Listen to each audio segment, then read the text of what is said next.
Thanks, Ruth. Well, let's jump into the first video. Now let's log into the EST and get started. On the EST login page, type your username and password.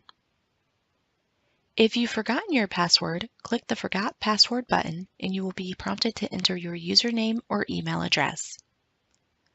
Click Sign In and the EST homepage is displayed. On the left side of the page, click a menu item to navigate directly to that page. Menu items that contain a caret icon reveal related items when clicked. Click the hamburger icon located above the menu to collapse or expand it. In the upper left corner of the EST, the breadcrumb trail helps you determine what page you are on and where it's located in the site. Click a link in the breadcrumb trail to return to a previously visited page.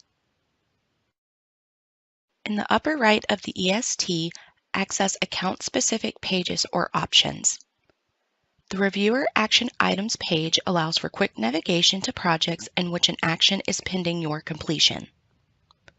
The Account Settings is a drop-down menu with options to change your password, update contact information, or log out of the EST. Search the EST using the search bar in the upper right of the screen. Type all or part of a keyword into the search bar and click the magnifying glass icon. When searching or entering an exact ETDM number, the main project details page will load. When you're on a project-specific page, such as the main project details, the active project is displayed in the upper left of the EST and under the hamburger icon. Click the Map Location icon to open and view the active project in the map viewer. The icon with the opposite-facing arrows is the project switcher. Click the project switcher icon or the project name to open a dialog where you can search and load a different project. Use the Table of Contents, or TOC, on the right side of a page to quickly jump to a section within the same page. The TOC can be found on the main project details page and other pages within the EST that contain many sections. Click the TOC header to hide or show it. When applicable, generate a PDF, zip, or Excel spreadsheet of a page and its contents. Otherwise, the buttons will be disabled. When an active project is loaded, click the Project Details icon to view the main Project Details page. Clicking the globe icon opens the map viewer in a new tab. The question mark icon reveals a drop-down menu containing page-specific help. Now let's navigate to the Help Overview page by clicking Help in the left-hand menu, followed by Overview. This page displays the navigational as well as the functional features of the EST. I'll show you some of the functional features beginning with text areas. Text areas provide the opportunity to enter text and perform basic formatting techniques. Tables provide many features. Sort columns using the arrows to the right of the column header. Below the column headers, use the drop-down boxes to filter a column, or begin typing in the search text area to refine the results. Clear Save Search will clear any sort, filter, or search criteria that was used on the table. Change which columns to display or hide using the Column Visibility button. Click Copy to copy the data to your clipboard, Excel to download to an Excel spreadsheet, or CSV to open or save as a comma-separated value file. In the upper left of a table, select the number of entries that display on the table by using the Show Entries drop-down. If applicable, navigate to additional table entries using the Previous, Next, or Number buttons found at the bottom right of the table. Please note, table options will be retained when logging out and back into the EST on the same browser and computer. Message boxes display useful information and are categorized by color. Green indicates a successful or positive action, such as a confirmation. Blue displays instructional text, notes, or general information. Yellow means that an action or item might need your attention, but isn't necessarily required to complete the current task or action. Red indicates an error or potentially negative action, such as a required field is incomplete or the user doesn't have the appropriate page permissions. Other commonly used functions that you may encounter in the EST are captured in this interactive table. For example, a radio button allows you to choose one of a predefined set of options, such as yes or no. This concludes the EST overview. Let's return to the home page. There are 3 ways to access the reviewer action items. While on the home page and in the Quick Links section on the right side of the page, you can click the Reviewer Action Items option. The other 2 methods allow you to access the page from anywhere in the EST. Click the Reviewer Action Items option in the left-hand menu, or the clipboard icon in the upper right of the page. The number of projects pending in action are noted on each tab in parentheses. Click anywhere on a tab to view a list of projects. The Planning and Programming Screen Reviews tabs has 2 sections. The first section contains a table listing projects in which your agency is required to submit a review. The second section lists projects in which your agency is exempt. You are not required to submit a review for projects in this list. Click the project's ETDM number to reveal a drop-down menu. From this menu, you can access the main project's details page or take an action. Each tab contains numerous status columns. While these columns may slightly vary from tab to tab, all tabs include columns such as days left and start or end dates. Some columns display an icon instead of text or dates. You can learn more about these icons in the icon legend that is found at the bottom of the page in the blue box.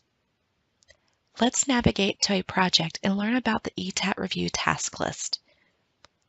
Click the ETDM number to display the drop-down menu, followed by Start/Resume ETAT Review. During an ETDM screening event, the ETAT review task list appears to reviewers on the right side of project pages. Hide the task list by clicking on the blue header that contains the caret icon. Click the same header to reveal the task list. The review start date and the days remaining in the review period are shown under the main task list header. While on a page listed in the task list, it is highlighted in blue. Navigate between pages by clicking the links in the list. The task list is separated into 4 main sections to help guide you through the review process. The first section, Understand Project Data, provides the opportunity for ETAT members to develop an understanding of the proposed transportation project. The next section is Assess Resource Data, where ETAT members can verify the information available in the EST is the best available. Additionally, identify appropriate analysis areas and review desktop analysis results. Use the links in the Provide Comments section to provide your comments about the project. The last section is View Reports, where you can access read-only views of comments provided during the screening event. Please note, comments are considered draft until the end of the review period.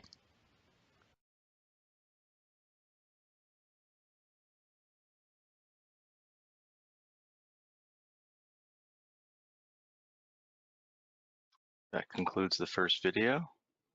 Thanks, Mike. Are there any questions, Steph?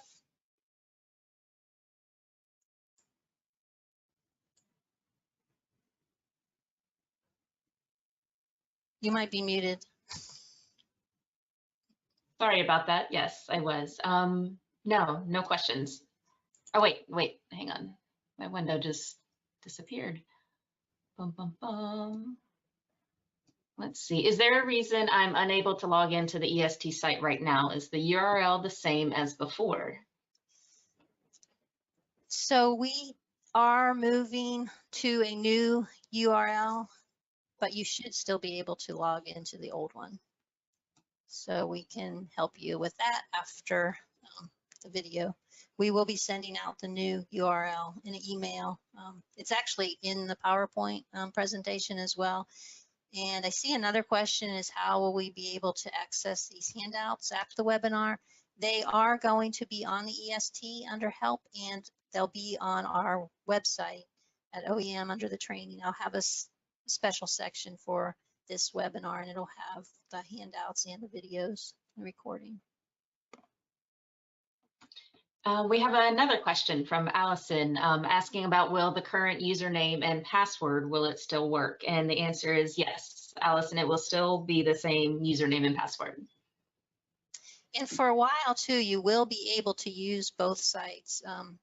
You'll just have to remember keep using IE with the old site. Like for example, if you have a document review or something that you need to use on the old site, you'll still be able to access that, and you'll be able to access the new site. That we're hoping that you'll get on the new site as soon as possible because it works a lot better. Let's see. Dun, dun, and that's all the questions I see for now. Okay, I did see early on that somebody said that the video was paused, and we are actually waiting a few seconds because we noticed just because of streaming that if we don't wait a couple seconds, it just gets cut off at the beginning. So there is a little bit of intention there that you'll see that first starting screen for about 3 seconds. But again, being sure to look behind the windows in case it's playing behind something else, and making sure your audio is on your computer. Thanks. We have one more question. Okay, will the past reviews be moved to the new site? Yes, they will they will be available in the reports on the new site. It's interesting, the new site is actually a new interface over the database. We updated the database to more modern versions of Oracle and the different software that we use. A year ago or 2 years ago, it was the same time, around the same time we did that whole big map server upgrade. And that's what has enabled us to get these new tools, is we had to get our foundation software all in place so that we could put together a new user interface for you. So yeah, it's all the same data, and it's just easier to get to and easier to use is our big hope, that you'll like it a lot better. I think Pete wanted to say hi. Pete is actually having, oh, he is there. He's having computer problems this morning. Wasn't sure. Yeah, so the computer guy with computer problems, I'm actually working in the office, and the central office actually lost power for a bit today, right around like 8:30 in the morning. And then it came back, and then everything was reconnecting, then internet didn't work and all sorts of stuff. So the technology guy couldn't actually get on the webinar in time while I was still doing multiple meetings. But I was only stopping in as a drop by anyway, because you guys are in amazing hands between Ruth and Mike and Stephanie. They've just done such an amazing job. And I know it's taken a while. Something to think about, which is just really unusual. I'm still traveling, albeit being virtual at this particular point, around the country to still talk about the environmental screening tool and the ETDM process and how we do things in Florida. And I'm working with FHWA because they're doing a federal ETDM implementation that's intended to be very flexible for the various states, but it's a way to kind of get our stakeholders involved, document everything. And so, you know, this is for the ETAT. This is all of our stakeholders and state and federal partners and teammates out there. And we've been doing this for a long time. For a few of us, it's almost 20 years. So we've been working on this particular initiative. and I'm just excited that it is still going strong. I'm looking forward, in another month, we'll have a virtual statewide meeting. It'll be great to start talking about topics and see what we can improve, and talk about things that we've worked on in the last few years. This is a big push for you guys. Certainly it's a visible push for our agency partners, because we've always been cutting edge. And so it's very interesting to go from internet IE11, which was cutting edge for the longest time, to now everybody uses everything else, right? You use Chrome, you use Firefox, you use Safari, you use all these various things. You may not even be on a computer. You might be on a tablet. You might be on a phone. You might be on all sorts of things. And I just think it's amazing that along with Federal Highway and, the Florida Department of Transportation, that we've really gravitated to how important this program and this connectivity and engagement of our partners is really paramount to having a successful program. So much so we're touted as a best practice around the country, and we teach other people how to do these things. So really, I just wanted to stop in for a few seconds, and I wanted to say this is very exciting. I'm glad that we're getting this rolled out. I wanted to personally thank Ruth and Mike and Stephanie and the rest of the team. There's a whole other team behind these guys that you guys don't see, that are all working behind the scenes and helping do everything and doing the testing. Katie, who did the videos you guys are watching, there's lots and lots of greatness. And just like we're doing this in a virtual environment and we're recording this, and we're going to make this all available, even just those tasks alone, recording it, making it available, having it as a resource that you can go to whenever you want, is a successful practice that other states are just gravitating towards. Like, oh my God, you have all that stuff online. Oh, you have your own YouTube channel where these things are accessible. Wow, this is pretty innovative and pretty amazing. So that being said, I just wanted to thank you guys for all that you do, and I'm looking forward to the discussion next month. And I'm going to turn it back over to Ruth and Mike and Steph. I'll actually be on the call for a little bit longer, and then I've got to jump to some other leadership related meetings. But I will be here for a little bit. So I just want to say thank you. I'm going to turn it back over to you guys, and I'm going to turn my stuff off. Thanks, Pete. Thank you. Yep. And do we have any more questions? Not at this time.